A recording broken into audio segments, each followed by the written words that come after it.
जैसे ही जुल्फ़कार शाह नूर का हाथ पकड़कर इसे अपने घर ले आता है तो सामने इफ्तिखार शाह खड़ा होता है। नूर को अपने सामने देखकर उसके होश उड़ जाते हैं, क्योंकि नूर बिल्कुल अपनी हम शक्ल बहन जैसी लगती है। वो गुस्से में चीखते हुए कहता है, ये लड़की इस घर में नहीं रहेगी, अभी इसी वक्त इसे तलाक दो और इसे धक्के देकर घर से निकाल दो। लेकिन जुल्फ़कार शाह यहाँ आने से पहले अंजुम से पक्का वादा करके आया था कि वो अपनी आखिरी सांस तक नूर का साथ नहीं छोड़ेगा।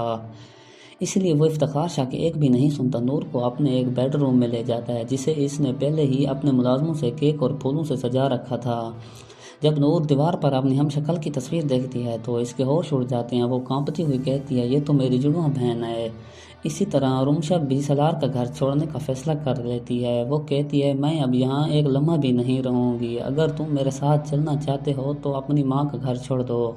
सलार इसे समझाता है, मैंने तुम्हारी खातिर इस बेचारी नूर को भी छोड़ दिया था, अगर मैं अभी तुम्हारे साथ चला गया तो मुझे घर से कुछ भी नहीं मिलेगा और मुझे सारी जायदाद से बेदखल कर देंगी। लेकिन ड्रामे में सबसे बड़ा ट्विस्ट तब आता है जब पीछे से फरा खड़ी होकर ये सारी बातें सुन लेती है। वो फौरन सलार और रुमशा की बातें खुफिया तौर पर रिकॉर्ड कर लेती है।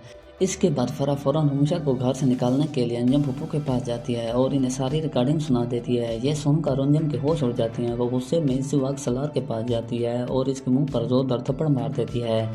जब मारिया को पता चलता है कि जुल्फ़कार शाह ने नूर से शादी कर लिया तो वो गुस्से में आग बगोला होकर जुल्फ़कार के घर पहुंच जाती है। वो इफ्तिखार शाह से कहती है, आपने तो कहा था जुल्फ़कार सिर्फ मेरा होगा, लेकिन देखें इसने आपकी आंख सामने नूर से ही शादी कर लिया है। फिर वो कहती है, आप एक काम करें, नूर को भी कार एक्सीडेंट में हूर की तरह मरवा दें। लेकिन अचानक दरवाजे के पीछे से जुल्फ़कार की ये सारी बातें सुन लेती हैं। वो सामने आकर इफ्तिखार से कहती है, तुम्हें शर्म आनी चाहिए, तुमने अपनी ही मासूम बहू हूर की जान ले ली थी। ये सुनकर इफ्तिखार गुस्से से पागल हो जाता है। वो अपनी बीवी का गला दबाने लगता है। इतने में इत्तेफाक से नूर ये सारा मंजर देख लेती हैं और फ़ौरन जुल्फ़कार को आवाज़ देती है। जुल्फ़कार दौड़ता हुआ आता है और अपने जालिम बाप के इफ्तिखार का गिरबान पकड़ लेता है। गुस्से और अना में आकर इफ्तिखार अपनी बीवी को तलाक देकर घर छोड़ देता है। इसके बाद जुल्फ़कार की अम्मी रोते हुए इसे सारा सच बता देती है, बेटा तुम्हारा अब्बा ने ही साजिश करके हूर को मरवाया था, वो कोई हादसा नहीं था बल्कि एक मंसूबा बंद कत्ल था।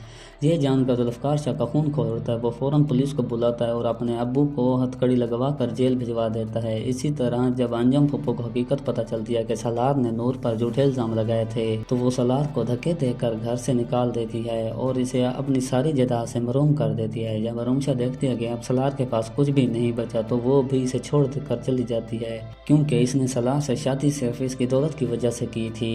ये सब जानने के बाद अंजम को अपने फैसले पर फख्र होता है कि उन्होंने नूर का निकाह जुल्फ़कार शाह से करवा कर बिल्कुल सही फैसला किया था।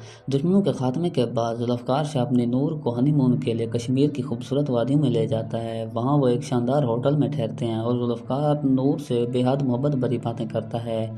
लेकिन अगले ही दिन नूर की तबीयत बहुत ख़राब हो जाती है। जुल्फ़कार घबरा कर इसे अस्पताल ले जाता है। चेकअप के बाद डॉक्टर मुस्कुराते हुए बाहर आकर कहता है, मुबारक हो, मरीज़ा माँ बनने वाली है।